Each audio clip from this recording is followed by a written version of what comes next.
The worst moment of my career happened on a Tuesday morning. 9:03 a.m. Conference room B. And it happened in front of 23 people. Some of them were my coworkers. Some were department managers. And one of them was the man who believed he had just destroyed my career. My boss, Mark Reynolds. What Mark didn't know was that the building we were sitting in technically belonged to me. And by the end of that meeting, he was the one whose career was about to end. The email arrived the night before. Subject line: Mandatory department meeting, 9 a.m. If you've ever worked in corporate America, you know exactly what that means. Nobody schedules a mandatory department meeting without a reason, and the reason is rarely good. Layoffs, budget cuts, someone getting fired, or sometimes all three. I arrived early. I always did. The conference room sat on the 18th floor of a glass office tower in downtown Chicago. Floor-to-ceiling windows wrapped around the room. From up there, you could see the river cutting through the city, the old warehouses turned into luxury lofts, and the endless grid of streets disappearing into the horizon. It was the kind of view companies love to show in recruitment videos. Modern workplace, premium location, innovative culture, all the usual phrases. But there was one thing most people working in that building didn't know. Brightstone Marketing Group didn't actually own the building. They were just renting it. I placed my laptop on the table but didn't open it. Instead, I watched the room slowly fill. People walked in quietly, carrying coffee cups and laptops. Whispers floated across the table. Do you know what this meeting is about? No idea. I heard finance had problems last quarter. Maybe layoffs. Nobody knew the real reason yet. But everyone could feel the tension. That strange heaviness in the air that happens when people expect bad news. Sarah, from Analytics, sat down beside me. She leaned closer and whispered, "Something's definitely wrong." "What makes you think that?" She nodded toward the door. "Claire from HR is already here." I glanced toward the far side of the room. She was right. Claire was standing near the window, holding a folder and speaking quietly on her phone. HR rarely attended normal department meetings. When HR showed up, someone's job was usually about to disappear. A few minutes later, the door opened again, and the room went silent. Mark Reynolds walked in. Mark had the kind of confidence that comes from years of authority. Perfectly tailored suit, expensive watch, hair always styled like he had just stepped out of a magazine. He carried himself like a man who believed the entire room existed for his convenience. Behind him walked Claire, still holding that folder. Mark didn't sit down. Instead, he stood at the head of the table, placing his hands on the back of the chair. He scanned the room slowly, like a judge reviewing a courtroom. Then his eyes landed on me. Just for a moment, but it was enough. In that moment, I already knew what was coming. Let me rewind for a second. Because to understand what happened in that meeting, you need to understand what had been happening for the previous 3 months. 3 months earlier, Mark and I had a completely different relationship. He respected my work. Actually, he depended on it. I was a marketing strategist, the person behind several digital campaigns that had brought Brightstone some of its biggest clients. One campaign alone had generated nearly $10 million in contracts. Executives loved results like that. But things started changing slowly, subtly. At first, it was just small things. Emails that once said, "Great work," became, "Please revise." Ideas I presented in meetings were ignored. Then, a week later, Mark would present those same ideas to the executive board as his own. The first time it happened, I assumed it was a misunderstanding. The second time, I realized it wasn't. Mark wasn't just stealing ideas, he was building his reputation on them. If you've ever worked in a corporate environment, you've probably seen this happen. People higher in the hierarchy taking credit for work done by people below them. Sometimes intentionally, sometimes casually, but always quietly. And when the person being ignored is a woman, it happens even more often. Back in the conference room, Mark cleared his throat. The room fell silent. This meeting concerns a serious issue within our department. Everyone straightened slightly. Whenever a manager says something like that, People start reviewing their recent work in their heads. Did I miss a deadline? Did I send the wrong report? Did I make a mistake? Mark began pacing slowly. A classic intimidation tactic. I've recently discovered a pattern of behavior that is unacceptable for this company. Then he stopped walking and said my name, Emily Carter. 23 heads turned toward me. Some curious, some sympathetic, some quietly relieved it wasn't them. Mark continued. For the past several months, Emily's performance has declined significantly. A few people frowned, because everyone in that room knew that wasn't true. But nobody said anything. That's how corporate environments work. People protect their own careers first. Claire opened the folder and slid a document across the table toward me. Due to these concerns, she said carefully, we've decided to terminate your employment, effective immediately. A soft gasp came from someone near the window. Public firings were unusual. Companies usually handled these things privately. But Mark clearly wanted an audience. He leaned forward slightly. You'll need to pack your belongings today. Then he added something unnecessary. Security will escort you out. And that was when something unexpected happened. I smiled. Just a little. Mark noticed immediately. His eyebrows tightened. You think this is funny? I shook my head slowly. No. Then I looked around the room. At the co-workers watching quietly. At the glass walls surrounding the conference room. At the skyline outside. And finally, back at Mark. I just think this meeting could have been handled differently. Mark crossed his arms. Oh, really? I nodded. Yes. Then I gestured casually toward the floor beneath us. You might want to check who actually owns this building. The room went completely silent. 5 years earlier, I was standing in my tiny apartment kitchen in Boston when my phone rang. Unknown number. Normally I would have ignored it.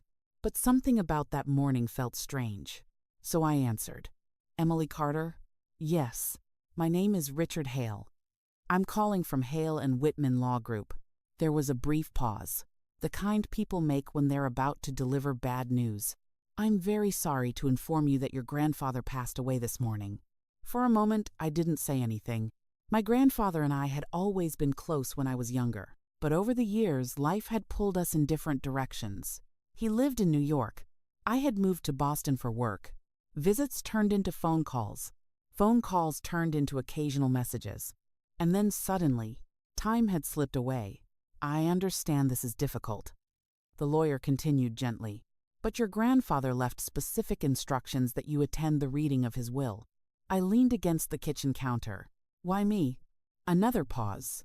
Because, according to the will, you're the primary beneficiary. That didn't make sense. My grandfather had 3 children, 7 grandchildren, a very large family. There was no reason I should be the one receiving anything significant. 2 days later, I was sitting inside a quiet law office in Manhattan. Dark wooden furniture, tall bookshelves filled with legal volumes, the kind of room designed to make serious conversations feel even more serious. My mother sat beside me. Across the table were my uncle and my aunt. Everyone looked tired. Funerals do that to people. But beneath the sadness, there was another emotion in the room. Curiosity. The lawyer opened a thick folder. Your father was a remarkable man, he said to my mother. That part was true. My grandfather had built a real estate company from nothing. In the early 1970s, he had purchased a single apartment building in Queens. It wasn't glamorous. Just 6 units and a leaking roof. But over the next 40 years, he slowly expanded. Apartment buildings, retail centers, warehouses, office towers. By the time he retired, Carter Property Holdings owned properties in 5 states, quietly generating millions in revenue each year. The lawyer continued reading the will. Savings accounts were distributed, family heirlooms assigned, several smaller properties divided among relatives. Then he reached the final section, the controlling ownership of Carter Property Holdings. Everyone leaned forward slightly. Will be transferred to Emily Carter. Silence. Heavy silence. The kind that fills a room when something unexpected happens. My uncle spoke first. That has to be a mistake. The lawyer shook his head calmly. There is no mistake. My aunt looked at me. You're telling us he left the entire company to her? Yes. My mother remained quiet. She simply stared at the table. I could see confusion on her face, because she didn't understand the decision any more than the rest of us. The lawyer raised his hand. There is one condition. Now, everyone was paying very close attention. He turned toward me. You cannot assume full control of the company immediately. I blinked. What does that mean? It means you must first spend 3 years working outside the company. My uncle scoffed. That's ridiculous. The lawyer ignored him. This condition was written very clearly. He lifted a document and read directly from it. Emily must work in the real world before she controls real power. The room fell silent again. Then the lawyer read another line. During those 3 years, her ownership must remain confidential. My aunt frowned. So she's supposed to pretend she doesn't own the company? Yes. Why? The lawyer closed the folder gently. Because your father believed that once people know you have power, they stop showing you who they really are. That sentence stayed with me long after the meeting ended. Later that evening, the lawyer handed me something else. A letter, written in my grandfather's handwriting. Emily, if you're reading this, it means I'm gone. And if the lawyer followed my instructions, you're probably confused. The family will be confused too. That's normal. Leadership isn't about who deserves something the most. It's about who understands people the best. I've watched how you treat others when you have nothing to gain from it. That matters. Before you run the company, you need to understand something important. Most people behave very differently depending on who they think you are. If they believe you're powerful, they respect you. If they believe you're powerless, they reveal their true nature. Go into the world as someone ordinary. Work. Observe. Learn. When the time comes, you'll know what kind of leader to be. And remember this. Real power doesn't need to announce itself. It simply waits. Grandpa. I read the letter 3 times that night. Each time, the words made a little more sense. If I was going to lead the company someday, I needed to understand how the world treated people without power. 6 months later, I moved to Chicago. New city. New apartment.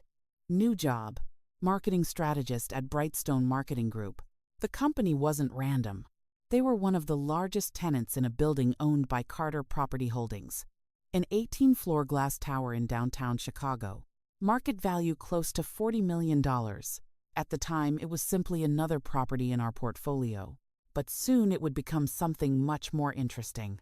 Because Brightstone had a department director, a man named Mark Reynolds. And Mark Reynolds had a very specific way of treating people he believed had no power. Back in the conference room 5 years later, 23 people were staring at me, trying to process the words they had just heard through the speakerphone. Emily Carter is the majority owner of Carter Property Holdings. Claire from HR had already verified the property records. My name was right there at the top. Mark looked like someone had suddenly changed the laws of physics, because the employee he had just fired was the person who controlled the building his entire department worked in.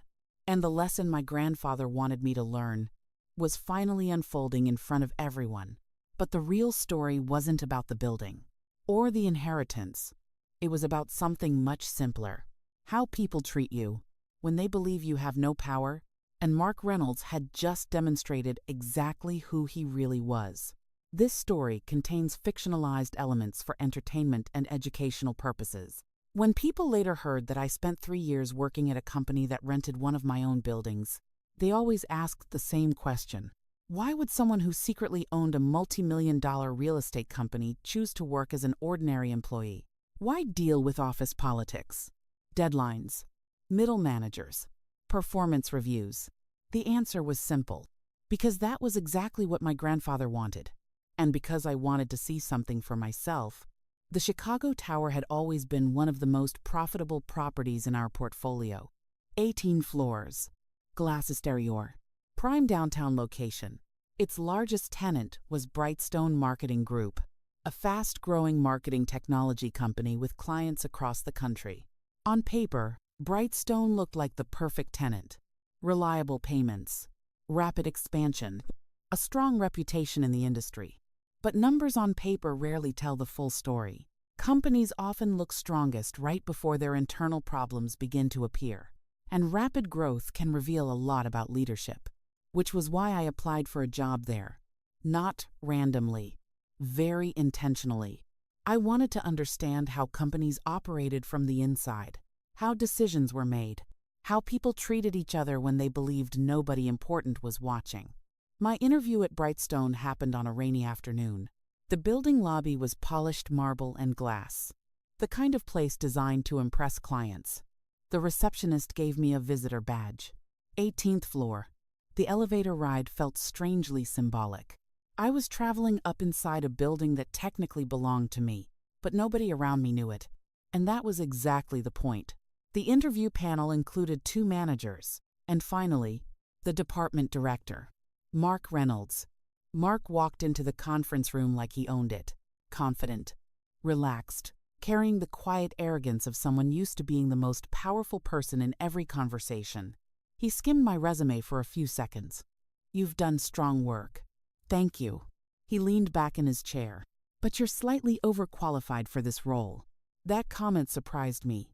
"Why do you think that?" He tapped the resume with his pen. "Most candidates at this level don't have campaign results like these." I shrugged lightly. "I like the company." Mark studied me for a moment, then smiled. "Ambition is good." At the time, I don't think he realized how ironic that sentence was, because the ambition he saw in me was very different from the ambition he believed he understood. A week later, Brightstone offered me the job. Marketing strategist. Mid-level position. Good salary. Standard benefits. And so, my 3-year experiment officially began. The first few weeks felt normal. Typical onboarding meetings. Introductions to team members.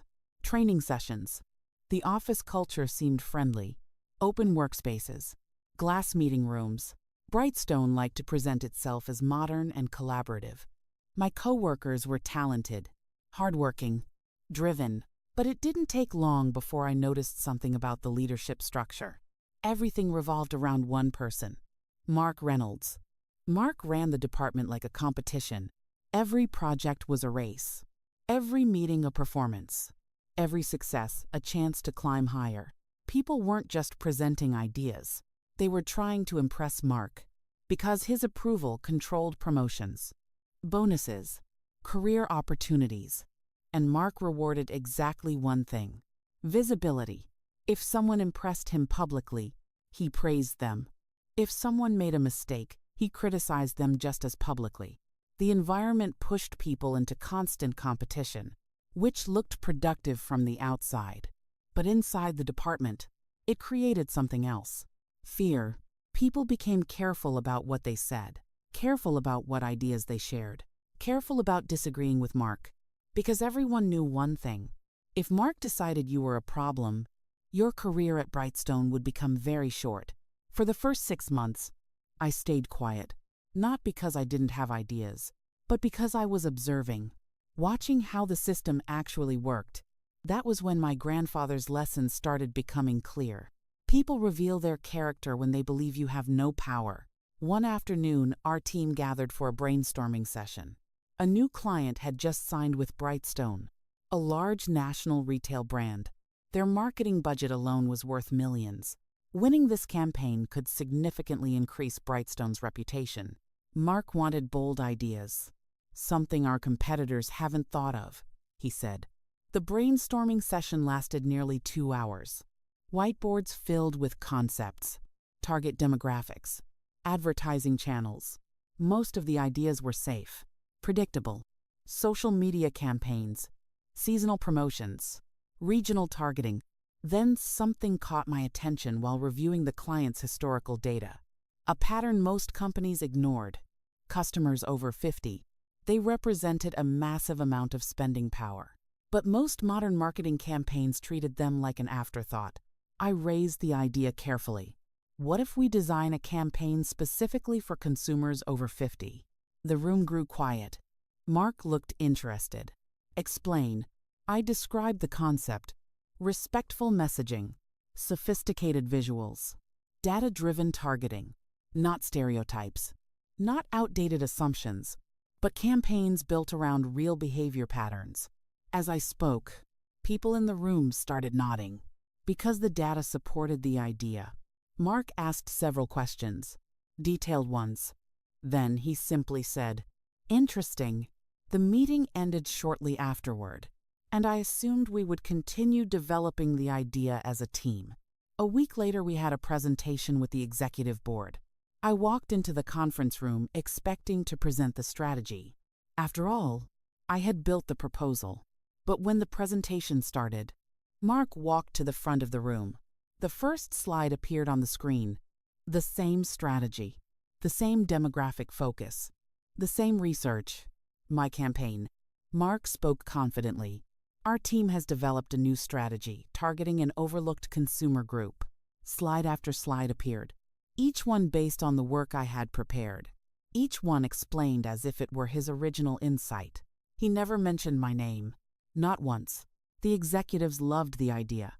The client approved the campaign. Budgets were increased. And by the end of the meeting, Brightstone had secured one of the largest contracts of the year. After the meeting, executives congratulated Mark. Brilliant thinking. Incredible insight. Exactly what the client needed. Mark accepted the praise easily, like a man who believed he deserved it. I didn't say anything, because something important had just happened. Mark had revealed how he saw me, not as a collaborator, not as a strategist, but as someone whose work he could quietly take credit for. And the interesting thing was, that moment didn't make me angry. It confirmed something. My grandfather had been right. When people believe you have no power, they show you exactly who they really are. And Mark Reynolds had just shown me everything I needed to know about him. But what he didn't realize yet was that his behavior was slowly leading him toward a moment he would never expect. A moment 5 years later. On a Tuesday morning, in Conference Room B, when the employee he thought he had just fired would turn out to be the person who owned the building, and the meeting that was supposed to end my career would become the beginning of his downfall. The first time Mark Reynolds presented my idea as his own, I told myself it was just office politics. The second time, I realized it wasn't an accident. But by the third time, I understood something much more important. Mark wasn't just taking credit. He was building his entire reputation on work that wasn't his. Brightstone was the kind of company that rewarded results above everything else. Not teamwork, not process, not fairness, just results. If a campaign succeeded, executives celebrated the person presenting it, not necessarily the person who actually created it. And Mark knew exactly how to play that system. The campaign targeting consumers over 50 turned into one of the most successful projects Brightstone had ever launched. Engagement numbers exceeded expectations. Customer conversion rates nearly doubled. Within 6 months, the client extended their contract. $10 million. Executives celebrated the success across the company. Internal emails praised Mark's strategic vision. The CEO congratulated him during an all-hands meeting, and rumors started spreading through the office. Mark Reynolds was being considered for promotion, senior director, maybe even vice president. Meanwhile, I continued working quietly at my desk. My coworkers noticed the situation, but nobody said anything. Corporate offices have an unspoken rule. You don't challenge someone higher in the hierarchy unless you're absolutely certain you can win. And nobody believed they could win against Mark. Sarah from Analytics stopped by my desk one afternoon. "Can I ask you something?" "Sure." She lowered her voice slightly. "Was that campaign your idea?" I looked up from my laptop. "What makes you think that?" She shrugged. "I remember the brainstorming meeting. You were the one who first mentioned the 50-plus demographic." I smiled slightly. Teams generate ideas together. She studied my face. "You're not even a little angry?" I thought about the question, then shook my head. Not really, because anger would have been pointless, and because something much more interesting was happening. Mark was revealing his entire strategy. He was ambitious, incredibly ambitious, the kind of ambition that pushes people upward very quickly, but it also makes them careless. Careless people eventually make mistakes, and I was beginning to suspect that Mark Reynolds was heading toward a very large one. Over the next year, the pattern continued. Ideas presented during team meetings would quietly reappear in executive presentations, always delivered by Mark, always praised by leadership, always strengthening his position within the company. Each success increased his confidence and increased his belief that nobody around him could challenge him. Then something changed. One afternoon, Mark called me into his office. He closed the door behind me, sat down slowly, and studied me with the careful expression of someone evaluating a problem. "You're talented," he said. I had heard that sentence before, but his tone felt different this time, more cautious, more calculating. "Thank you," I replied. He leaned back slightly in his chair. "But sometimes talented people misunderstand how organizations work." I waited. Success in a company like this requires loyalty. Of course, he nodded slowly. Ambition is good, but ambition without loyalty can become disruptive. The message was clear. He was warning me, without actually saying the words. Most employees would have reacted defensively, argued, demanded recognition. But I had spent nearly 2 years observing Mark, and I knew something about him. He expected conflict. He understood conflict. He knew how to win it. But silence confused him. So I simply nodded. "I understand." For a moment, Mark looked almost disappointed, like he had expected a confrontation. But when none came, the meeting ended quickly. After that conversation, things began changing more rapidly. Emails criticizing my work became more frequent. Deadlines became tighter. Projects were reassigned without explanation. Mark had started building a narrative. To anyone outside the department, it would appear simple.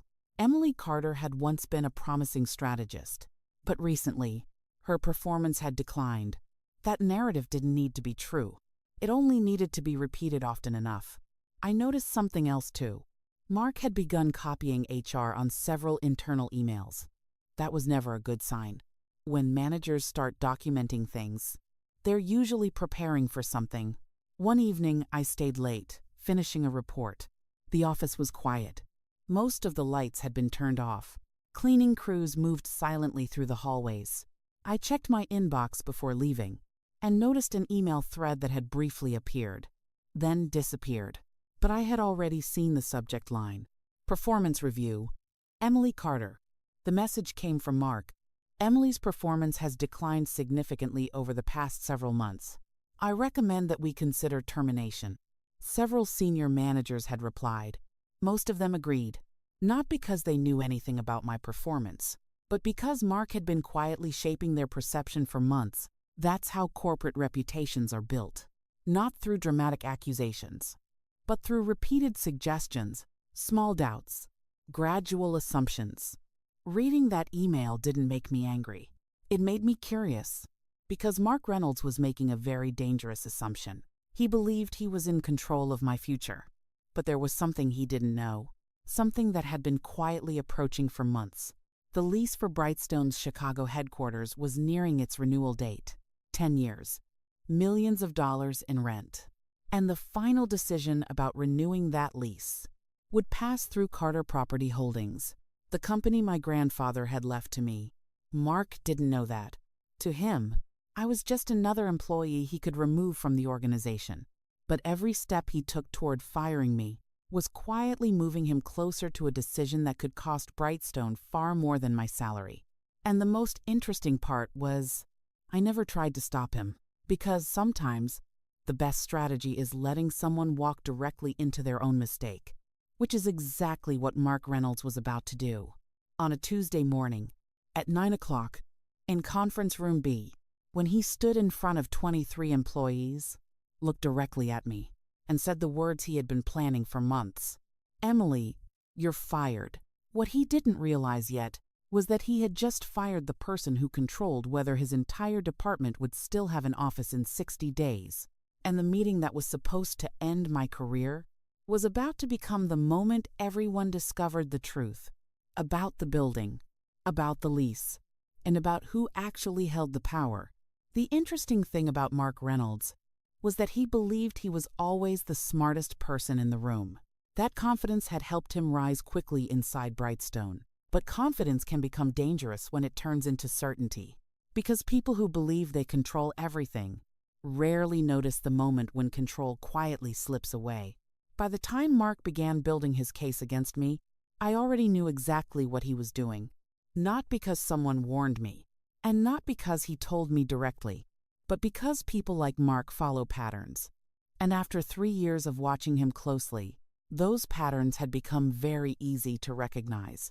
It started with the small signals. Emails suddenly copied to HR. Requests for documentation about projects I had worked on months earlier. Questions about performance metrics that had never been questioned before. Managers rarely gather that kind of information unless they're preparing something. One evening, I stayed late at the office finishing a report. Most of the team had already gone home. The building was almost completely silent. Only the soft hum of computers and the distant sound of elevators moving between floors. Before leaving, I checked my email one last time, and that was when I saw it. A message that had been forwarded accidentally, then deleted almost immediately, but not before I read the subject line. Performance Review, Emily Carter. The email had come from Mark. I opened the thread and read it carefully. Over the past several months, Emily's performance has declined significantly. I believe it may be time to consider termination. There it was. Clear. Direct. Exactly what I had expected. Several senior managers had already replied. Most of them supported Mark's recommendation, not because they had reviewed my work, but because Mark had spent months shaping the narrative. That's how reputations change inside large companies, not through dramatic accusations, but through repeated suggestions, small doubts, gradual assumptions. If someone repeats the same idea often enough, eventually people stop questioning it. Reading that email didn't make me angry. If anything, it confirmed something important. Mark wasn't just preparing to fire me. He was preparing to do it publicly. Public firings send messages. They reinforce authority. They remind everyone in the room who holds the power. Mark loved moments like that. What he didn't realize was that firing me would trigger something much bigger, something he had never even considered. 2 weeks after reading that email, I scheduled a quiet meeting with someone from Carter Property Holdings, not as an employee of Brightstone, but as the majority owner of the property company. The meeting took place in a private office downtown. Just me and the company's legal advisor, Richard Hale, the same lawyer who had read my grandfather's will 5 years earlier. Richard listened patiently while I explained the situation at Brightstone. When I finished, he leaned back in his chair. Brightstone's lease expires in 4 months. Yes, they've already contacted us about renewing it. I know. He folded his hands thoughtfully. That building is one of their most important assets. I nodded. Brightstone's Chicago office wasn't just another workspace. It was their headquarters. Marketing teams, sales departments, executives, hundreds of employees. Relocating that operation would cost millions and disrupt nearly every department in the company. Richard studied my expression. You're not planning to interfere with the lease negotiations, are you? I smiled slightly. That depends. On what? On how they treat people. Richard laughed quietly. That sounds exactly like something your grandfather would say. The truth was, I hadn't made any final decision yet, because my grandfather's lesson still mattered. Observe first, act later. But Mark Reynolds was accelerating the timeline. Every time he tried to undermine me, he was unknowingly pushing himself closer to a situation he wouldn't like. 3 weeks later, another sign appeared. Claire from HR scheduled a meeting. Subject line: Performance Review. The meeting lasted less than 20 minutes. Claire asked polite questions, took careful notes, maintained the calm professional tone HR departments are trained to use. But the conclusion was obvious. We'll need to monitor performance improvements over the next few weeks. That sentence usually means one thing: your time here is almost over. I left the meeting feeling calm, because by that point, the outcome had become predictable. Mark was preparing the final step. Around the same time, Brightstone's finance department contacted Carter Property Holdings again. They wanted to begin lease renewal negotiations early, 10 more years. Long-term stability. Richard forwarded the email to me. His message was simple. How would you like to proceed? I read the email carefully, then replied with 2 words. Not yet. Because timing matters, especially when you're teaching someone a lesson. Over the next few weeks, Mark continued building his case. More criticism in meetings, more documentation, more subtle attempts to isolate me from important projects. But something interesting happened. Some coworkers began noticing the pattern. Sarah from Analytics approached me in the break room one afternoon. Can I ask you something? Of course. Why don't you ever push back against Mark? I poured coffee into a paper cup. What would that accomplish? She shrugged. I don't know. Fairness? I smiled gently. Sometimes the best response is patience. She looked confused, which made sense, because from the outside, my behavior probably looked passive. But patience and passivity are not the same thing. Patience means waiting for the right moment. And that moment was approaching faster than Mark realized. 2 weeks later, Claire sent another email. Mandatory department meeting. Tuesday morning, 9 o'clock, conference room B. The subject line looked very familiar, because I had already seen something almost identical in Mark's internal emails. The plan was clear. Public termination. Clear message. One less problem for Mark to worry about. The night before the meeting, Richard called me. Brightstone has contacted us again about the lease renewal. I stood by the window of my apartment, looking down at the city lights. What did you tell them? That negotiations will begin soon. He paused. Should we delay the discussions? I considered the question carefully, then answered, no, because the next morning, the situation would change dramatically. Richard understood immediately. You're finally going to reveal the ownership. Not exactly. What do you mean? I smiled. I'm going to let Mark reveal it himself. There was a short silence. Then Richard laughed softly. Your grandfather really did teach you well. The next morning, I arrived at the office earlier than usual. The lobby was almost empty, just a security guard and the faint echo of footsteps across marble floors. I stepped into the elevator, pressed the button for the 18th floor, and watched the numbers slowly rise. Inside that elevator, I realized something. For 3 years, I had been observing people who believed I had no power, watching how they behaved, how they made decisions, how they treated others. And in just a few minutes, the experiment would end. The elevator doors opened. Conference room B waited at the end of the hallway, the same room where Mark planned to end my career. What he didn't know yet was that he had just stepped into the final moment of a lesson my grandfather started 5 years earlier. And when the meeting began, everything would change. This story contains fictionalized elements for entertainment and educational purposes. The moment after Mark said the words, "Emily, you're fired," something strange happened. I didn't feel angry. I didn't feel embarrassed. If anything, I felt calm, almost relieved. Because after months of watching Mark build his case against me, he had finally taken the final step. And once that step happened, everything else would follow naturally. Around the conference table, my coworkers shifted uncomfortably in their seats. Public firings are always awkward. No one enjoys watching a colleague lose their job, especially not like this. In front of an entire department, Claire from HR slid the termination document across the table toward me. Please sign here acknowledging receipt. Her tone was professional, carefully neutral. The tone HR departments are trained to use when delivering bad news. I glanced at the paper, but I didn't reach for it.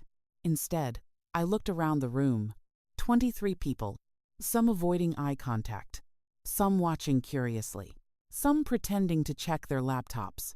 Then I leaned back slightly in my chair and smiled. Mark noticed immediately. His eyebrows tightened. You think this is funny? I shook my head slowly. No. I paused. I just think this meeting could have been handled differently. Mark crossed his arms. Oh, really? I nodded. Yes. Then I gestured casually toward the floor beneath us. You might want to confirm who actually owns this building. For a moment, no one said anything. A few people laughed nervously. They assumed it was sarcasm. Mark definitely thought it was sarcasm. "You're fired, Emily," he said impatiently. "This isn't the time for jokes." But Claire didn't laugh. HR professionals are trained to notice tone. And something about the way I said those words made her hesitate. I looked at her calmly. "You might want to check who Brightstone sends rent payments to." The room went quiet. Not awkward laughter this time. Real silence. Mark scoffed. "You expect us to believe you own a $40 million office tower." I shrugged. "Not the tower itself." Then I added casually, "The company that owns it." Mark rolled his eyes. "Security." But before he could finish the sentence, Claire's phone rang. The sound echoed in the silent room. Everyone looked at her. She glanced down at the screen, and her expression changed. Just slightly, but enough for anyone paying attention to notice. It was the kind of look people make when they see a name they weren't expecting. Claire hesitated, then answered the call. "Hello?" She listened quietly. Her posture straightened. "Yes. He's here." Her eyes moved slowly across the room, then stopped on me. "Yes, sir." The room was completely silent now. Even Mark looked confused. Claire swallowed, then placed the phone on the table. Speaker mode. A deep voice filled the room. "Is Emily Carter present in the meeting?" Claire nodded automatically. "Yes." Mark frowned. "Who is this?" Claire looked at him carefully. "That's William Harrington." The name meant nothing to most of the employees in the room, but it meant everything to Brightstone's finance department. Because William Harrington was the chairman of Carter Property Holdings, the company that owned this building. The voice on the phone spoke again. "Emily?" I leaned forward slightly. "Yes." "Good." There was a brief pause. Then he continued. "I've just received a rather unusual message from our legal department." The room grew even quieter. "Apparently, the tenant company occupying our Chicago property has just terminated your employment." Several people around the table exchanged confused looks. The chairman continued speaking calmly. "That creates a somewhat unusual situation." Another pause, because the next sentence he spoke changed everything. "As you know, Emily, you are the majority owner of Carter Property Holdings." Gasps spread around the room. Real ones this time. Sarah from Analytics stared at me like she had never seen me before. Tom from Sales dropped his pen. Someone near the window whispered something under their breath. Claire's face went pale. Mark looked like someone had just removed gravity from the room.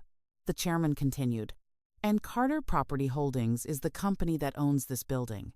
Silence. Heavy silence. Claire slowly turned her laptop toward herself, typing quickly. Checking property records, corporate filings, lease agreements. 30 seconds passed. No one spoke. Then she whispered quietly, "Oh my God." Mark leaned over her shoulder. "What?" Claire turned the screen toward him. The property ownership documents filled the display. At the top of the file, majority owner Emily Carter. Mark stared at the screen. For the first time since the meeting began, the confidence disappeared from his face. The chairman spoke again. "Claire, are you still there?" "Yes. I believe we should discuss the future of Brightstone's lease." That sentence landed like a bomb. Brightstone's Chicago office wasn't just another workspace. It was the center of the company's operations. Marketing teams, sales departments, executives, hundreds of employees. Losing that building wouldn't be inconvenient. It would be catastrophic. The chairman continued. "The current lease expires in 4 months." Claire nodded nervously. "Yes." "And renewal negotiations were scheduled to begin this week." "Yes." Another pause. Then the chairman said something that made everyone in the room hold their breath. "After learning how the majority owner of our company has been treated by your organization, we will need to reconsider that renewal." Mark finally found his voice. "Wait a second." He looked at the phone. "You can't just cancel a lease negotiation because of a personal dispute." The chairman's response was calm. "It's not personal. It's business." Then he added something even worse. "If Brightstone's leadership demonstrates poor judgment, we must question whether they are the right tenant for our property." Mark looked like someone had just punched him in the stomach, because in that moment, he finally understood what had happened. He hadn't just fired an employee. He had publicly humiliated the person who controlled the building his entire company depended on. And that kind of mistake doesn't disappear easily. The chairman spoke again. Emily, yes. Would you like to remain in the meeting? I looked around the conference room. 23 stunned faces. Claire frozen beside her laptop. Mark standing perfectly still. Then I smiled slightly. Yes, I think I'll stay. Because the meeting Mark Reynolds had planned to end my career was about to become something very different. It was about to become the moment everyone in that room realized who actually held the power. And Mark Reynolds was about to learn the most expensive lesson of his life. For several seconds after the chairman finished speaking, no one in the conference room moved. It was the kind of silence that only appears when reality suddenly shifts. Moments earlier, Mark Reynolds had been the most powerful person in the room, the man who controlled promotions, the man who decided who stayed and who left, the man who had just publicly fired an employee. Now that same employee controlled the building his entire company depended on. Mark looked around the room slowly, as if searching for someone to tell him this was some kind of joke. But no one did. Claire from HR stared at her laptop screen. Tom from sales looked like he might faint. Sarah from analytics kept glancing between me and the phone on the table. Mark finally spoke. This is ridiculous. His voice sounded forced, like someone trying to maintain control of a conversation that had already slipped away.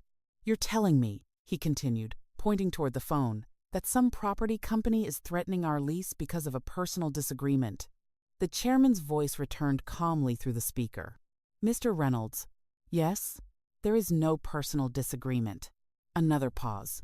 There is only a business concern regarding leadership judgment. Mark laughed sharply. That's absurd. But the chairman continued.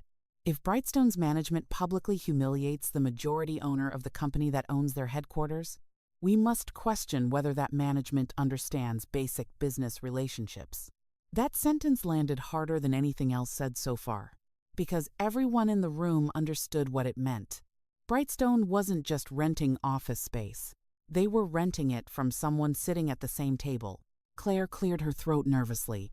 Mr. Harrington, perhaps we should schedule a private discussion later today.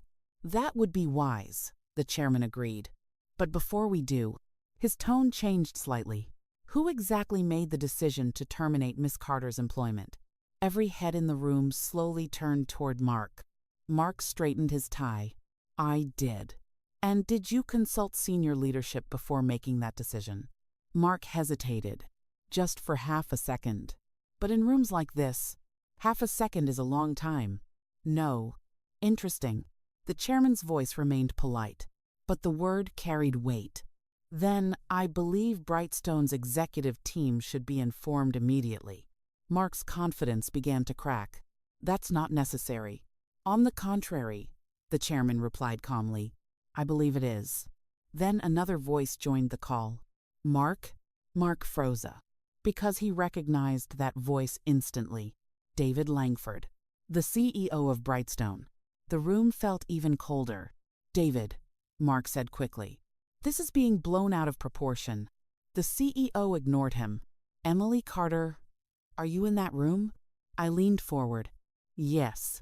Good. His tone softened slightly. I've just been briefed on the situation. Mark interrupted. She's exaggerating. Mark.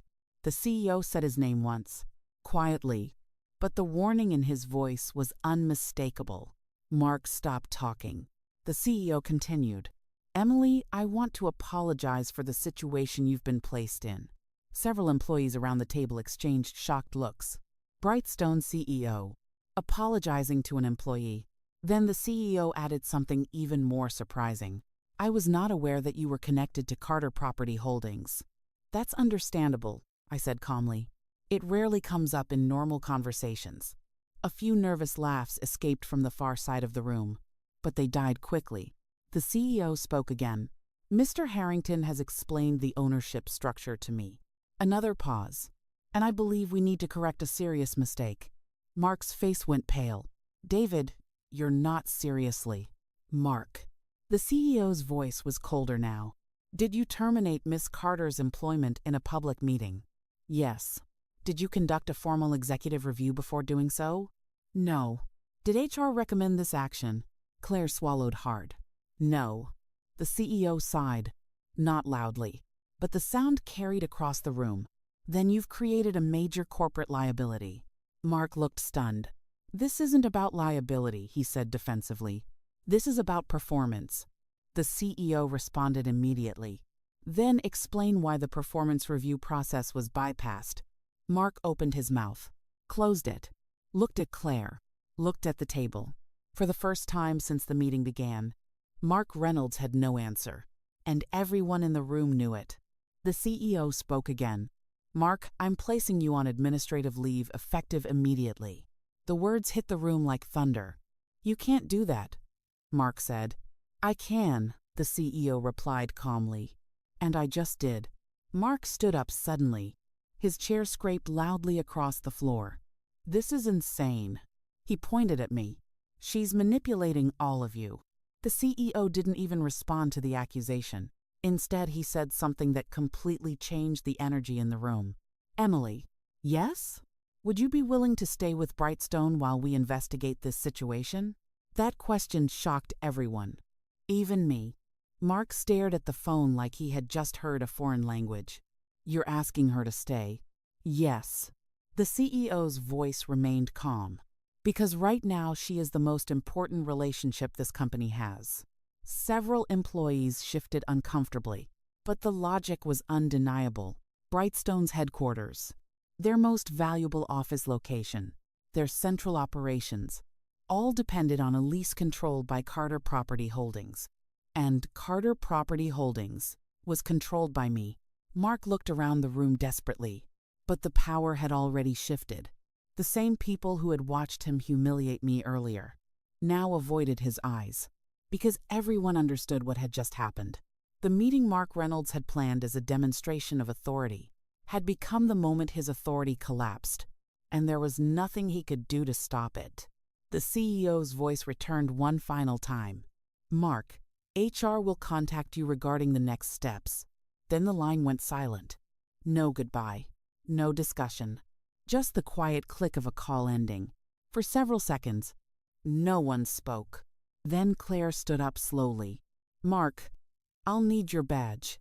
The room went completely still. Mark looked at her in disbelief. You're serious? Claire nodded. I'm afraid so. For 3 years, Mark Reynolds had been the most feared manager in that building. Now he stood in the middle of the conference room, holding a badge that no longer worked. He looked at me one last time. Anger, humiliation, disbelief.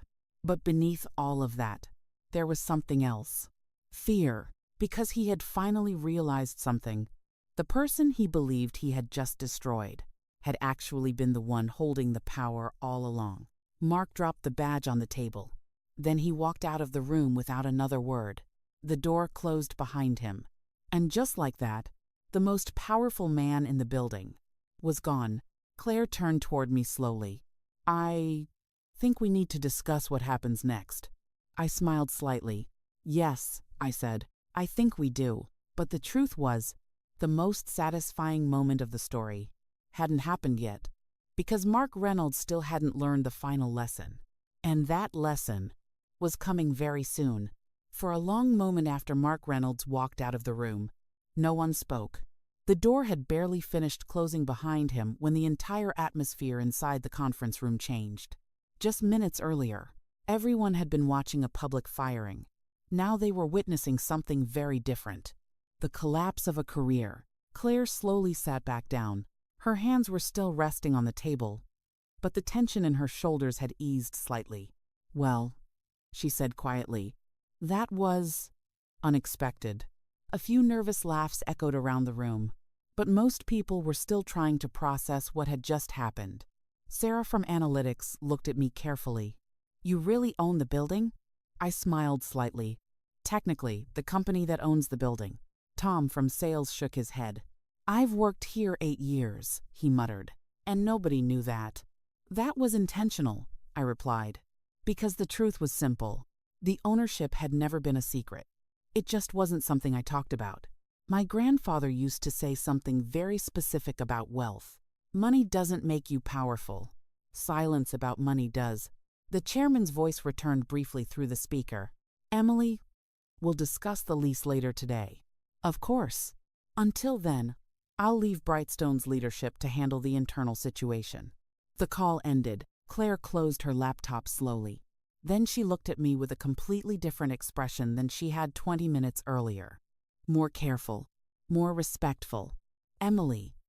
About the termination paperwork. I pushed the document gently back across the table. I don't think that's necessary anymore. Claire nodded quickly. Yes, I suppose it isn't. Around the room, people began gathering their laptops and notebooks. The meeting had clearly ended, but no one seemed eager to leave. Because everyone understood something important. They had just witnessed a moment that would become office legend. The day someone tried to fire the owner of the building. As people slowly filed out, Sarah paused beside me. I guess patience really was the best response. I smiled. Sometimes. When the conference room finally emptied, Claire remained behind. She closed the glass door quietly. Emily, she said carefully, I want to apologize for the way this situation was handled. I nodded. I appreciate that. She hesitated. Mark has a history of making aggressive management decisions. That was one way to describe it. But, she continued, this situation will likely trigger a full internal review. That's probably a good idea. Claire gave a small, relieved laugh. Yes. Then she stood up. Whatever you decide to do next, the company will cooperate. After she left, I remained in the conference room alone, looking out through the glass walls, 18 floors above downtown Chicago, the river cutting through the city like a silver ribbon, traffic moving slowly across the bridges. 3 years earlier, I had stood in that exact spot during my first week at Brightstone. Back then, I had been just another employee, quiet, unknown, invisible to most of the executives walking past the office doors. And that had been exactly what I wanted. Because my grandfather had taught me something important. If you ever want to understand a company, work inside it. Not above it. Inside it. You see how people behave when they think no one important is watching. That lesson had been worth every uncomfortable meeting, every dismissive comment, every moment Mark Reynolds thought he was in control. Later that afternoon, I received a call from Brightstone's CEO, David Langford. Emily, he said, thank you for taking my call. Of course, I want to be very clear about something. His voice carried the tone of someone who had spent the last several hours reviewing a very complicated situation. What happened this morning should never have occurred. I agree. We're conducting a full leadership review. I didn't ask what that meant. But the implication was obvious. Mark Reynolds would not be returning to his position. Then the CEO asked the question everyone had been waiting for. Would you consider remaining with Brightstone? I leaned back in my chair, looking again at the skyline outside my office window.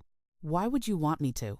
Because, he said carefully, anyone who spent 3 years observing our company from inside without revealing their position clearly understands this organization better than most of our leadership team.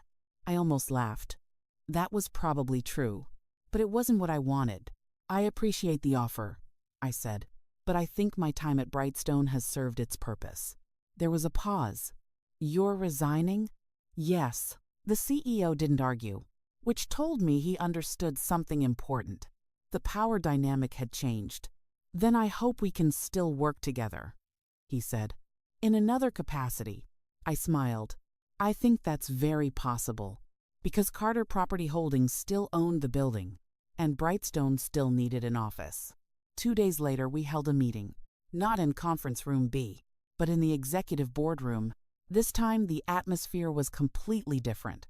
The CEO, the CFO, 2 members of the board, and me, not as an employee, but as the representative of Carter Property Holdings. The negotiation lasted 3 hours. When it ended, Brightstone signed a new lease, 10 years, with improved terms, much improved terms. As I left the building that afternoon, I passed through the lobby slowly.